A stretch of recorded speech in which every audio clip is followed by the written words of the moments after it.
ఎలా ఉందండి పరిస్థితి? గ్యాస్ కోసం వచ్చినారు. అంటే ఏంటి బుక్ చేసిన రెసిడెన్సీ రావట్లేదు. Residency gas. ఇప్పుడు చూడండి, ముఖ్యంగా తెలంగాణ రాష్ట్రంలో కానీ రెండు రెండు తెలుగు రాష్ట్రాల్లో ముఖ్యంగా మహిళలు చాలా ఇబ్బంది పడే పరిస్థితి.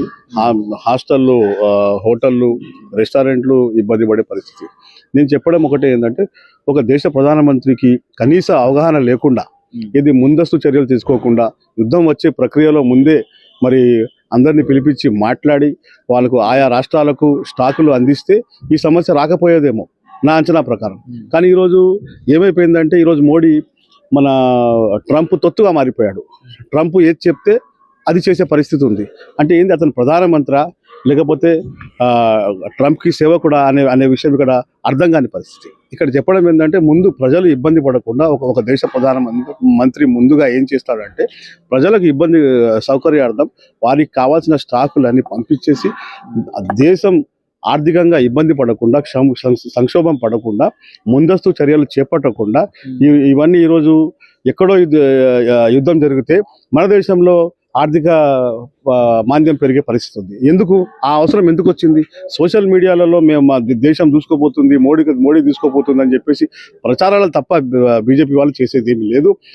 అక్కడ వాస్తవంగా ప్రజాక్షేత్రంలో చూస్తే వారు సున్నా ఉన్నారు. ఇక్కడ విషయం ఏంటంటే, ప్రజాక్షేత్రంలో ఎప్పుడు దేశంలో ఎక్కడ యుద్ధం వచ్చినా, ఎక్కడ తుఫాన్ వచ్చినా, తెలంగాణలో మన భారతదేశంలో ప్రతి చోట మన వాళ్ళు ఇబ్బంది పడే పరిస్థితి.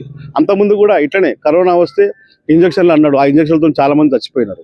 ఇది ఏదైనా సరే ముందస్తు ప్రణాళిక ఈ కేంద్ర ప్రభుత్వానికి లేదు. కాబట్టి నేను చెప్పడం ఏంటంటే, ఇక ముందైనా జాగ్రత్త పడి యుద్ధమైనా ఇంకే దేశంలో ఎలాంటి విపత్కర పరిస్థితులైనా ఎదుర్కొనే సత్తా భారత ప్రభుత్వానికి ఉంది. కానీ మన దేశ నాయకుడు అవలంబించే తీరు చాలా ప్రశ్నార్థకంగా మారుతుంది. మరి ఇంట్లో ఎలాంటి ఇబ్బంది పడుతున్నారు? ఇంట్లో ముఖ్యంగా గ్యాస్ లేకపోతే ఏది నడవదు అసలు.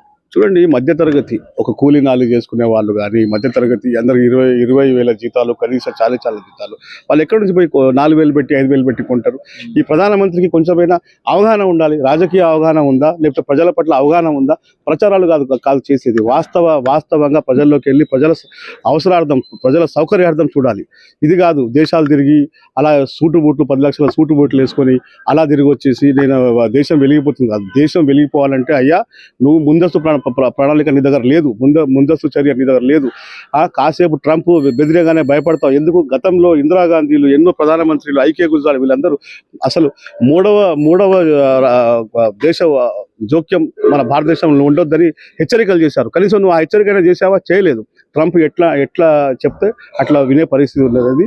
మరి నీకు రాజకీయ అవగాహన ఉందా?